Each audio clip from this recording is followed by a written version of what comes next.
ఈ ప్రభుత్వం ఎన్నో రోజులు ఉండదు. ఈ ప్రభుత్వానికి తల తోక ఏది లేదు. తుగులక్ ఎప్పుడో మన చరిత్రలో తుగులక్ అని చదువుకున్నాం.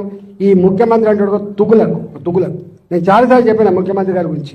ఇవాళ మా ప్రజల్ని ఏడిపించుకొని నీకేదో ఓట్లెత్తే ముఖ్యమంత్రి పోయి కుర్చీ మీద కూర్చొని ఇవాళ మా ప్రజల్ని ఏడిపించుకుంటున్నావు అంటే నువ్వు శాడిస్ట్ అయితేనే ఏడిపించుకుంటావు. గుర్తుపెట్టుకో, నువ్వు శాడిస్ట్. నువ్వు ఎవరు చెప్పినా వింటలేవంటే నువ్వు సైకో అయితేనే ఇవ్వడు. గతంలో కూడా చెప్పినా నేను మంచి పద్ధతి కాదు. ఇవాళ పరిపాలకుడు అనేవాడు, ముఖ్యమంత్రి అనేవాడు ప్రజల కన్నీళ్ళు ఏంటిది, ప్రజల కష్టాలు ఏంటివి, ఒకవేళ నీకు నీ ఇంటెలిజెన్స్ వ్యవస్థ ఉంటుంది తెలుసుకోవాలి.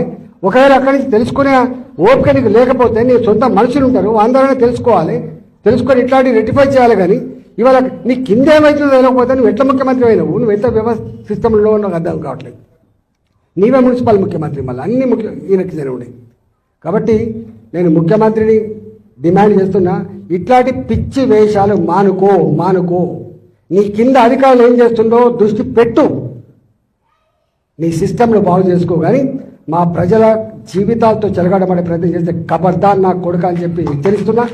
నీ అబ్బ జాగిరి కాదని చెప్పి తెలియజేస్తా ఉన్నా. ప్రజల జీవితాలతో ఆడుకున్నాడు ఎవడు బాగుపడని చెప్పి నేను శపిస్తున్నా, గుర్తుపెట్టుకో అని చెప్పి. ఇప్పటికైనా కాంగ్రెస్ పార్టీ నాయకులారా, మంత్రులారా, మీరు కూర్చొని ఇవాళ నీ కింద ఏం చేస్తున్నా తెలియకుండా మీరు సోయి లేకుండా ఉంటే మాత్రం నీ ఎంబడి పడతామని చెప్పి హెచ్చరిస్తూ మీ అందరికీ అండగా ఉంటూ సెలవు తీసుకుంటున్నాను.